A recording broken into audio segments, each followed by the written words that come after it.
Il y a quelque chose que Dieu m'a ordonné de te dire aujourd'hui. Pas demain, pas la semaine prochaine, pas quand tu seras prêt. Aujourd'hui, à cet instant précis. Et si tu regardes cette vidéo en ce moment, si tu t'es arrêté sur cette miniature, si quelque chose t'a poussé à cliquer, je veux que tu saches une chose avant même que j'ouvre la bouche. Ce n'est pas l'algorithme, ce n'est pas le hasard, ce n'est pas une coïncidence. C'est une convocation. Et pourtant, malgré tout ce que tu sais, malgré tout ce que tu ressens, malgré tous ces signes que Dieu t'a envoyés, ces rêves, ces synchronicités, ces moments où tu as entendu une voix intérieure te dire quelque chose d'important, tu attends encore. Tu diffères encore. Tu te dis « demain je m'y mets vraiment, quand j'aurai réglé ce problème, quand ma situation sera plus stable, quand je serai prêt ». Je dois te dire quelque chose de difficile à entendre. Dieu attend, mais Dieu n'attendra pas éternellement. Il y a une fenêtre, elle est ouverte, mais elle ne le restera pas.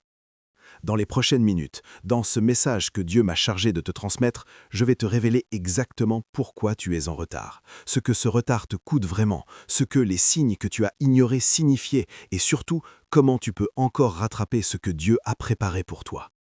Parce que voici la vérité, tu n'es pas oublié, tu n'es pas rejeté, tu n'es pas trop tard, mais tu t'approches dangereusement du point de non-retour. Reste avec moi. Ce que tu vas entendre va changer quelque chose en toi. Peut-être tout.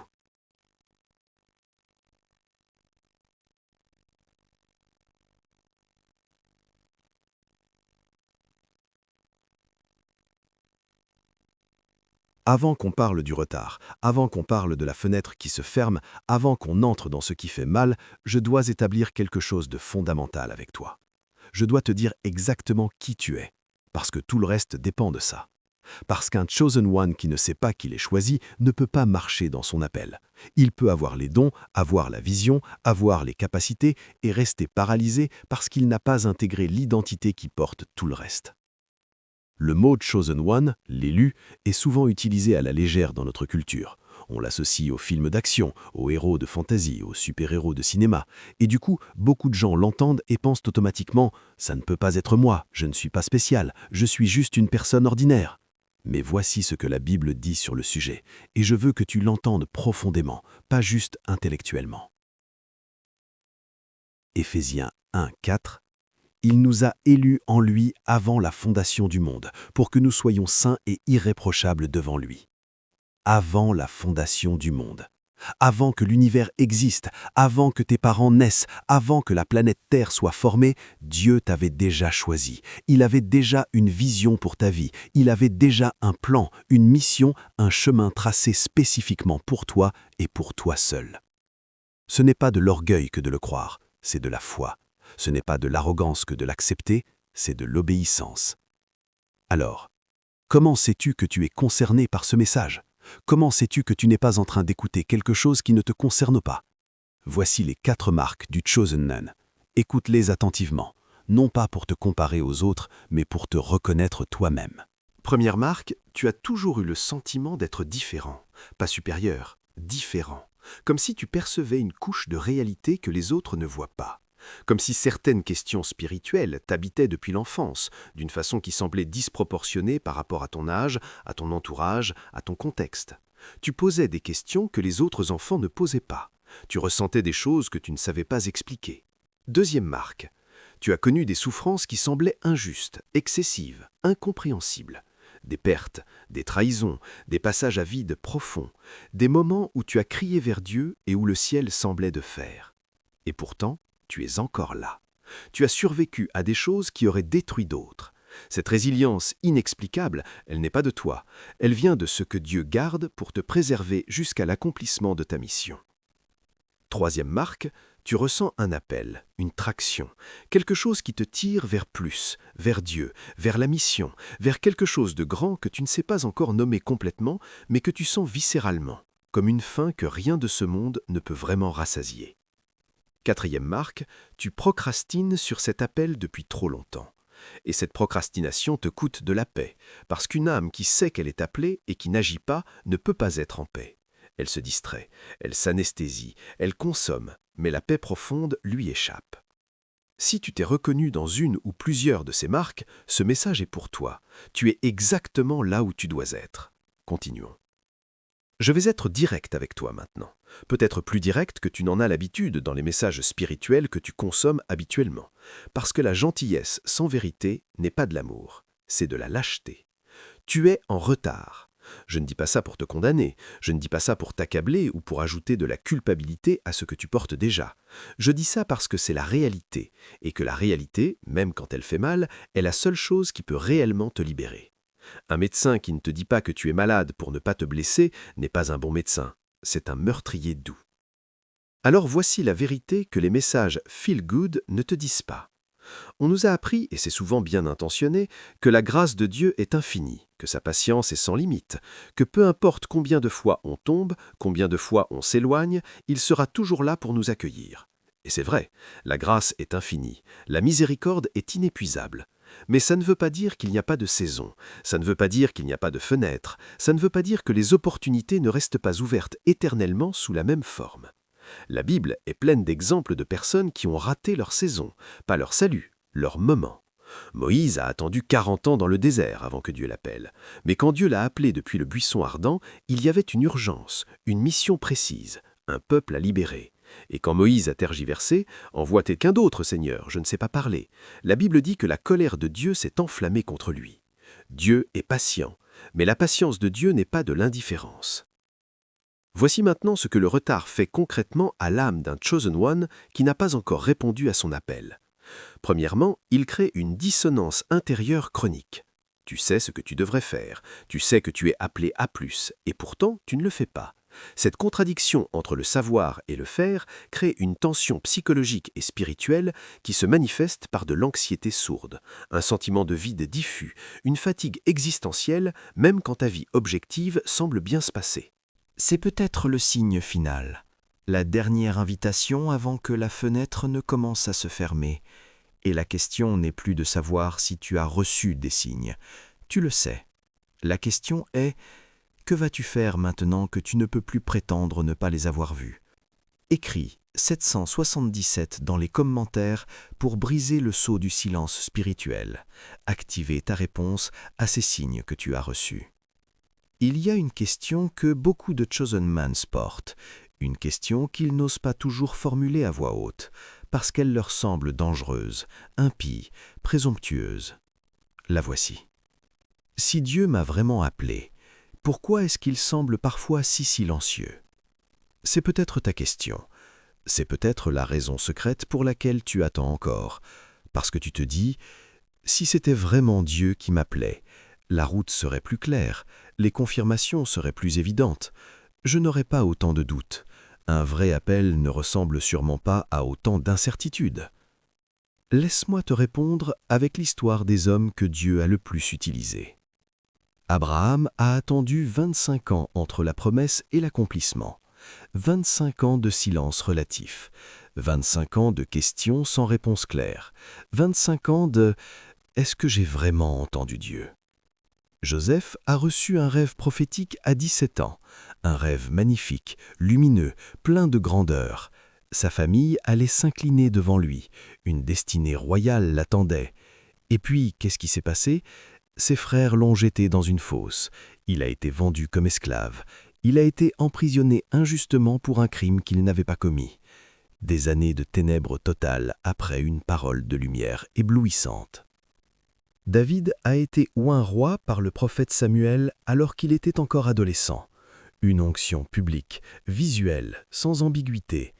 Et puis, il a passé des années à fuir dans des grottes, poursuivi par le roi Saül qui cherchait à le tuer, à se demander si la prophétie était réelle ou si elle avait été annulée par ses propres fautes. Paul a rencontré Jésus sur le chemin de Damas, une rencontre surnaturelle, bouleversante, avec lumière et voix audible, impossible à nier. Et puis, il a passé 3 ans dans le désert arabique, seul, dans l'obscurité relative, à apprendre, à attendre, à creuser, avant de commencer le ministère qui allait changer l'histoire du monde. Ce modèle revient encore et encore dans l'Écriture. Appel, désert, accomplissement. Jamais appel, route facile et évidente, accomplissement. Il y a deux types de silence de Dieu, et il est absolument crucial que tu saches les distinguer. Le premier type est le silence de formation. C'est le silence que Dieu utilise pour te préparer, pour creuser en toi une profondeur qui ne peut venir que du désert, pour t'apprendre à le chercher même quand tu ne le sens pas, pour enraciner ta foi non plus dans les émotions et les expériences, mais dans sa parole, dans sa nature, dans ce qu'il est indépendamment de ce que tu ressens. Ce silence est un cadeau, même s'il brûle, même s'il dure plus longtemps que tu ne l'aurais voulu. Le second type est le silence de conséquence. C'est le silence qui suit la désobéissance répétée, l'endurcissement progressif, le refus persistant de répondre à l'appel malgré les signaux de plus en plus clairs. Ce silence n'est pas une punition au sens vengeur du terme, Dieu n'est pas une divinité capricieuse qui se venge, mais c'est une réalité spirituelle. Quand tu t'éloignes continuellement de Dieu, quand tu ignores continuellement sa voix, le canal de communication se rétrécit, pas parce qu'il s'éloigne, mais parce que ta capacité à entendre se diminue. La question cruciale, la question que cette vidéo veut te forcer à te poser honnêtement devant Dieu, sans phare, est la suivante. Dans quel silence es-tu actuellement? Est-ce le silence de formation ou le silence de conséquence? Et si tu n'es pas sûr, si tu n'arrives pas à discerner, c'est déjà une réponse, parce qu'une âme profondément ancrée dans le silence de formation sait, même dans la souffrance, même dans l'absence de confirmation émotionnelle, que Dieu est là. Elle a une certitude tranquille qui dépasse le ressenti. L'incertitude totale, l'impression que Dieu est complètement absent et indifférent, c'est souvent le signe que le silence vient d'un éloignement graduel et non d'une formation volontaire de sa part. Écris « Je reviens » dans les commentaires si tu veux rompre le silence entre toi et Dieu aujourd'hui. Déclare ton retour. On parle souvent dans les messages d'encouragement spirituel de ce que l'on gagnera en répondant à l'appel. On parle de la bénédiction, de l'épanouissement, de la plénitude, de la joie qui attend ceux qui obéissent. Je veux faire quelque chose de différent maintenant. Je veux te parler du coût invisible, silencieux, accumulé, de chaque jour que tu passes en dehors de ton appel. Pas pour te culpabiliser, la culpabilité sans direction n'est pas utile, mais parce que comprendre profondément ce qu'on perd est souvent plus mobilisateur que comprendre abstraitement ce qu'on gagnera. Chaque jour de retard, tu perds de la paix. Pas une paix superficielle, la paix. Celle que Jésus décrit dans Jean 14 comme « une paix que le monde ne peut pas donner ». Cette paix profonde, stable, inexplicable, elle ne peut exister qu'en alignement avec ton appel. Hors de l'appel, tu peux être confortable, tu peux être occupé, tu peux être distrait, mais il y aura toujours quelque chose qui manque, quelque chose qui gratte à 3 heures du matin, quelque chose qui dit « pas encore ». Chaque jour de retard, tu perds de la force spirituelle. L'obéissance produit de la force. Elle crée une dynamique, un élan, une capacité croissante à percevoir et à agir selon la direction de Dieu. L'inaction, même passive, même juste le fait d'attendre, produit de l'atrophie spirituelle. Comme un muscle non utilisé. Et comme un muscle atrophié, plus tu attends, plus le premier mouvement devient difficile, plus l'inertie s'installe, plus le retour semble impossible. Chaque jour de retard, tu perds des connexions divines. Il y a des rencontres que Dieu avait orchestrées pour toi à des moments précis de ton chemin. Des personnes qui devaient croiser ta route, des portes qui devaient s'ouvrir à certaines intersections de ta vie. Quand tu n'es pas sur ton chemin, tu rates ces intersections. La providence a un timing, et ce timing ne se répète pas toujours sous la même forme. Chaque jour de retard, quelqu'un d'autre ne reçoit pas ce que tu portais pour lui. Tu as une onction, un don, une grâce, un témoignage, un message, spécifiquement calibré pour atteindre certaines personnes d'une façon que personne d'autre ne peut reproduire. Pendant que tu attends, ces personnes cherchent. Certaines trouvent quelque chose d'autre, parfois quelque chose de moins bon pour elles. Certaines abandonnent leurs recherches, certaines se perdent. Le retard a un prix, et ce prix est payé non seulement par toi, mais par tous ceux que tu étais censé atteindre. Écris « assez attendu » dans les commentaires. Déclare que le coût du retard est trop élevé pour que tu continues à le payer. Je vais partager quelque chose avec toi maintenant, et je veux que tu l'entendes avec un cœur ouvert, sans défensive, sans rationalisation immédiate, juste avec la posture de quelqu'un qui est prêt à recevoir ce que Dieu veut dire. L'Ecclésiaste 3.1 dit « Il y a un temps pour tout, et un temps pour chaque chose sous le ciel. » Ce n'est pas une observation philosophique générale sur la relativité du temps. C'est une loi spirituelle fondamentale, une déclaration de la nature de la réalité telle que Dieu l'a structurée. Il y a des kairos, des moments de grâce, des fenêtres d'intervention divine, des saisons d'opportunité qui ne reviennent pas. Pas nécessairement jamais, mais pas sous la même forme, pas avec la même puissance, pas avec la même facilité. Quand Israël a refusé d'entrer dans la terre promise la première fois, paralysé par la peur, malgré les confirmations répétées de Dieu, Dieu a dit « Bien, vous attendrez ». Et ils ont attendu 40 ans. Ce n'était pas cruel, ce n'était pas de vengeance, c'était la conséquence naturelle du refus d'entrer dans sa saison. Et pendant ces 40 ans, toute une génération est morte dans le désert, non pas privée du ciel, non pas privée de la présence de Dieu, mais privée de la promesse terrestre, privée de l'accomplissement visible de leur destinée. Je veux maintenant te parler de la fenêtre de ta vie personnelle. Tu as une saison, une fenêtre, unique, précieuse, irremplaçable. Elle est définie par ta combinaison actuelle, tes capacités en ce moment, tes circonstances en ce moment, les personnes autour de toi en ce moment, ta santé, ton énergie, ton désir, ta disposition spirituelle. Ces éléments ne resteront pas éternellement dans cette configuration. La vie change, les circonstances évoluent inexorablement. Certaines portes qui sont ouvertes aujourd'hui seront fermées dans 6 mois, non pas parce que Dieu les ferme par punition, mais simplement parce que la vie avance, que les opportunités ont un timing et que les personnes qui attendent ta mission ne t'attendront pas éternellement. La question n'est pas « est-ce que Dieu va m'abandonner si je n'agis pas ?» La vraie question est « est-ce que je veux vivre dans la plénitude de ce que Dieu a prévu pour moi ou dans le regret douloureux de ce que j'aurais pu être, de ce que j'aurais pu faire, de ce que j'aurais pu devenir ?»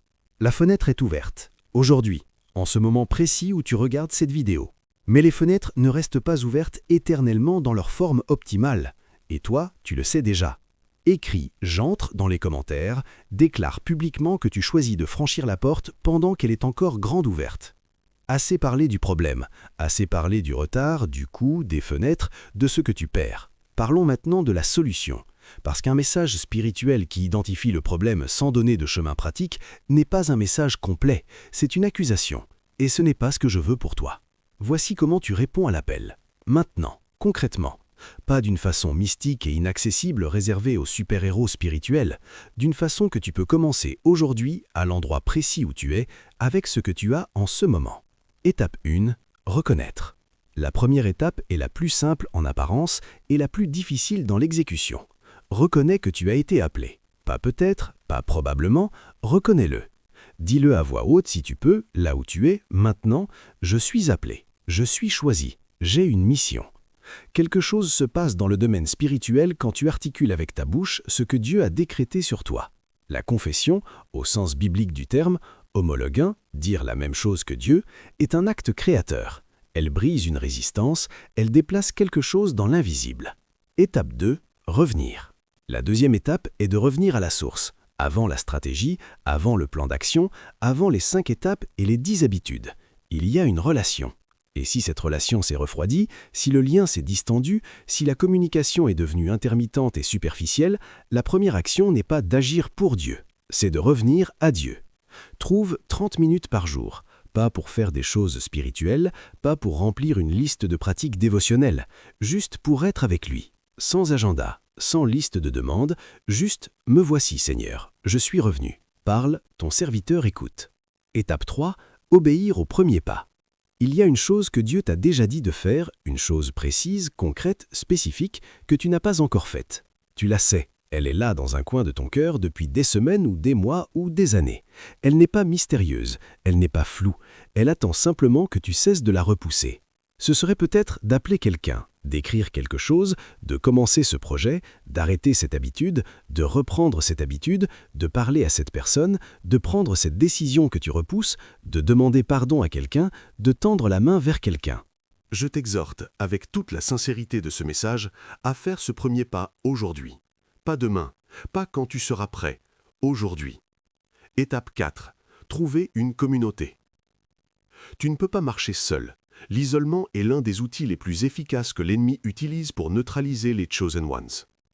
Il te persuade que ta singularité te condamne à la solitude, que tu es trop différent pour trouver ta tribu, que personne ne peut vraiment comprendre. C'est un mensonge. Il y a des âmes qui cherchent exactement ce que tu cherches, qui portent exactement ce que tu portes. Trouve-les. Étape 5. Documenter le voyage. Commence à noter ce que Dieu te dit, les rêves, les versets qui t'atteignent au cœur, les confirmations, les étapes franchies, même les petites. La foi grandit avec la mémoire, et la mémoire se cultive avec l'écriture. Ton journal spirituel est une arme, pas une option. Écris premier pas dans les commentaires. Annonce publiquement l'action précise que tu vas faire aujourd'hui pour répondre à l'appel. Je veux prier avec toi maintenant. Pas pour toi depuis une estrade lointaine, avec toi, ensemble. Avant que je commence, j'ai besoin que tu fasses quelque chose de physique. Mets une main sur ta poitrine. Ferme les yeux si tu peux, ou baisse le regard. Prends une grande respiration lente et laisse tomber ce que tu portais avant de cliquer sur cette vidéo. Parce que ce que nous allons faire maintenant, ce n'est pas une prière de routine, une prière de clôture, une prière habitude. C'est une déclaration, un acte, un tournant, un moment que tu te rappelleras. Écris prêt dans les commentaires pour activer cette prière avec moi. Ta participation spirituelle est réelle, même à travers un écran. Seigneur Jésus, je viens devant toi aujourd'hui avec cette âme précieuse qui a eu le courage de regarder jusqu'ici, de rester malgré l'inconfort de la vérité, de continuer même quand ça faisait mal.